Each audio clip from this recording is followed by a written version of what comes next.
예, 안녕하십니까. 여러분들의 백만장자입니다. 사랑합니다. 예, 이번 주 금요일, 장이 마감이 됐습니다. 여러분, 장이 마감이 됐는데, 지금은 그런 것 같아요. 미국 장도 일단 바닥은 일단은 거의 확인한 분위기인데, 어쨌든 실적에 따라서, 기업 실적에 따라서 뭐 이렇게 왔다 갔다 하는 그런 좀 상황인 것 같습니다. 여러분, 이렇게 변동성이 크다는 것은, 그만큼 지금 주식 시장이 어떤 상승이나 하락이나 이런 모멘텀을 찾기보다는 바닥에서 좀 횡보하는 듯한 그런 모양이 좀 이라고 생각을 해요. 그리고 미국에 있는 쭉 보고서나 투자 전문가들 이야기를 보니까 대체적으로 일단 바닥에는 근접했다라고 지금 이야기는 하고 있는 것 같아요. 바닥에는 근접했다 이야기는 하고 있는 것 같은데, 저는 오늘 여러분들에게 조금 다른 이야기, 재밌는 이야기를 좀 소개를 좀 할게요.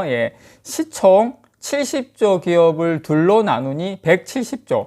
삼성전자를 쪼개면 얼마가 되는지, 요 이야기에 대해서, 이 시총 70조 기업을 둘로 나눴다는 것은 다들 아시는 것처럼 LG화학이죠. LG화학이 분할 전에는 시가총액이 한 최대 70조 원이었는데, 두 회사로 쪼개고 나서는 지금 2배가 넘는 시가총액이 LG에너지솔루션하고 LG화학 합치면 한 170조가 됩니다. 그렇다 치면 우리가 이런 생각을 할 수가 있죠. LG화학이 둘로 쪼개니까 170조, 2배가 넘었으면 삼성전자 지금 시가총액 한 450조이 가까이 되는데, 그럼 삼성전자 1000조가 넘겠네, 이런 생각을 단순 계산을 할 수가 있습니다. 그리고 삼성전자 같은 경우에 반도체 부문, 그 다음에 비반도체 부문 나눌 수도 있고요. 그 다음 반도체 부문도 메모리 반도체 부문, 그 다음에 뭐 비메모리 반도체 파운드리 부문 또 쪼갤 수도 있고, 나머지 이제 휴대폰으로 쪼갤 수도 있고, 크게 3가지 회사, 뭐 가전까지 포함하면 4가지 회사, 이런 식으로 4개씩 쪼개버리면 사실상 시가총액은 1000조가 훌쩍 넘어설 수도 있습니다. 근데 저는 어디까지나 제 개인적인 생각이고 장기적인 관점이긴 하지만, 저는 좀 장기적으로 봤을 때는 분명히 삼성전자가 분할을 한다고 생각을 해요. 다만 여러분들이 걱정하는 그런 물적 분할을 하는 데 있어서 개인 투자자들에게 피해를 가는 그런 분할은 이제는, 저는 그런 시대는 끝났다, 그건 안 된다, 그렇게 생각을 하고요. 뭐 신주인수권부라든지 이런 신주인수권이라든지 여러 가지 거의 인적 분할의 거의 버금가는 수준의 분할이 이루어지지 않을까 생각을 합니다. 그래서 장기적으로 봤을 때는 물론 M&A도 있지만 이런 분할을 통해서 주주들의 어떤 주주가치 극대화를 시키는 일이 발생할 수도 있지 않나. 물론 어디까지나 개인적인 생각입니다. 만약에 분할을 한다면. 그렇지만 지금처럼 이대로 쭉 갈 확률도 상당히 많이 높습니다, 여러분. 그래서 어쨌든 다들 이 부분에 대해서 좀 궁금한 부분이기도 하고, 여러 가지 어떻게 될까 하는 부분인데, 이 부분에서 한번 여러분들께 한번 좀 전달을 좀 해 드려 보도록 할게요. 어쨌든 지금 앞으로 제가 생각할 때 향후 5년 이내에는 삼성전자가 물적 분할을 추진할 확률은 거의 없다. 저는 개인적으로 그렇게 봅니다.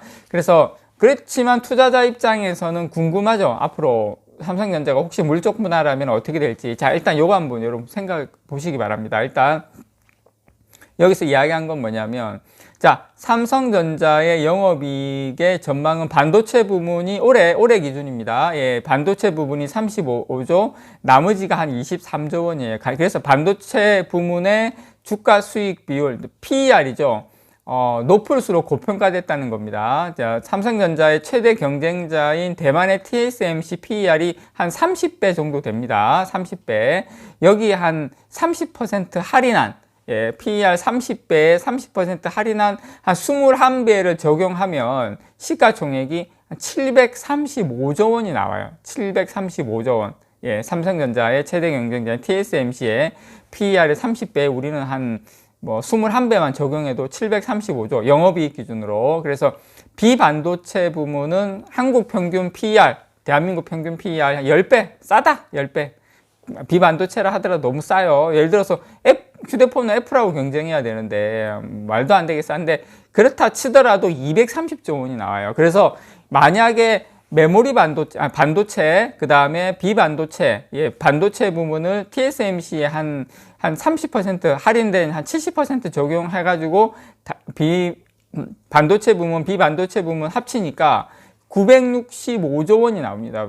여러분, 삼성전자를 두 개로 분할한 다음에 두 회사의 시총을 합치면 그냥 단순 계산한 거예요. 한 965조 원, 약 한 1000조 원 정도 나옵니다, 여러분. 그래서 지금 현재 시가총액이 450조, 본주가 450조니까 우선주 합치면 한 500조 원 정도 되겠죠. 그래서 삼성전자가 만약에 물적 분할이라는 마술의 지팡이를 휘두르면 그 순간 단숨에 1000조 원 가까이, 965조 원까지 덩치가 커질 수도 있다.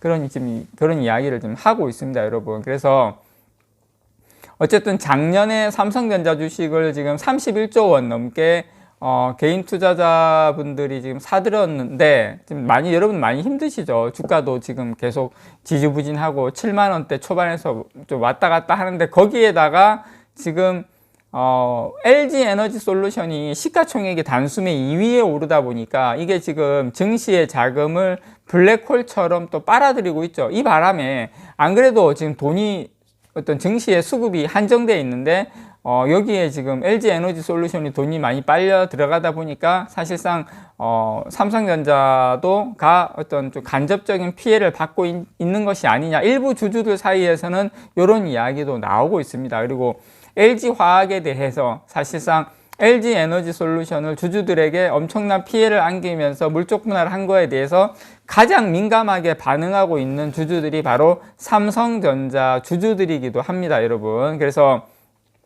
보통 또 이제 많은 이제 뭐 애널리스트들이나 증권사 같은 경우에는 그 상장사들 목표 주가 따질 때 매출이라든지 영업이익을 엄청나게 따지는데 LG화학 밑에 있을 때는 적자 투성이었던 LG 에너지 솔루션에 대해서 지금 상당히 어떤 영업이익이라든지 이런 것이 그렇게 높진 않은데 시가총액이 상당히 지금 높은 것을 보고 이제 상당히 좀 당황스러워 하시는 분도 계신데, 근데 그거는 여러분 이렇게 생각하셔야 돼요. 이게 이렇게 성장주, 예를 들어서 지금은 실적이 조금 별로지만 앞으로 이제 성장하는 산업에 있다. 이제 그러면은 펄을 좀 많이 높게 주는 그런 경향이 있습니다. 그러면 삼성전자는 왜 높게 안 줘요? 그러니까 삼성전자가 참 이게 좀 안타까운 게 이 메모리 반도체가 어떤 그 성장성은 물론 성장성은 좋은데 이게 부침이 있다 보니까 그것 때문에 좀 밸류에이션의 가치를 많이 못 줍니다. 근데 또 이런 질문 하실 수가 있어요. 아니, 삼성전자 파운드리도 하지 않습니까? 근데 파운드리는 아직까지 그렇게 어떤 뭐 실적 부분에서 그렇게 좀 눈에 띄게 아직 성과가 나오고 있지 않는 부분이기 때문에 물론 그 부분에 대해서 저는 좀 아직까지 좀 기대에 못 미치는 어떤 주가에 반영이 되고 있다라고는 생각을 해요. 근데 삼성전자가 여러 사업을 하고 있다 보니까 거의 제가 생각할 때는 거의 가전업체에 맞는 주가 수준은 가전기업처럼 어떤 지금 밸류에이션을 인정받고 있지 않나, 개인적으로 저는 그렇게 생각을 합니다. 물론 뭐 그렇다고 해서 TSMC나 애플처럼 뭐 받아달라 그건 아니지만 턱없이 좀 작게 받고 있지 않나 그렇게 생각을 해요. 그래서 물적 분할 삼성전자가 만약에 이 상황에서 물적 분할을 한다면 어떻게 될까? 라는 주제에 대해서 여러분과 함께 논의를 해봤습니다. 다시 한번 말씀드리지만 어디까지나 제가 최근에 요 뉴스과 내용을 여러분께 전달하려고 하는 것이 이제 물적 분할을 한다거나 아니면 주주에게 손해를 끼치면서 물적 분할을 할 수 있다거나 이런 가능성을 말씀드린 게 아니다라는 것을 다시 한번 여러분들께 강조를 드립니다. 이상 여러분들의 백만장자였습니다. 사랑합니다, 여러분.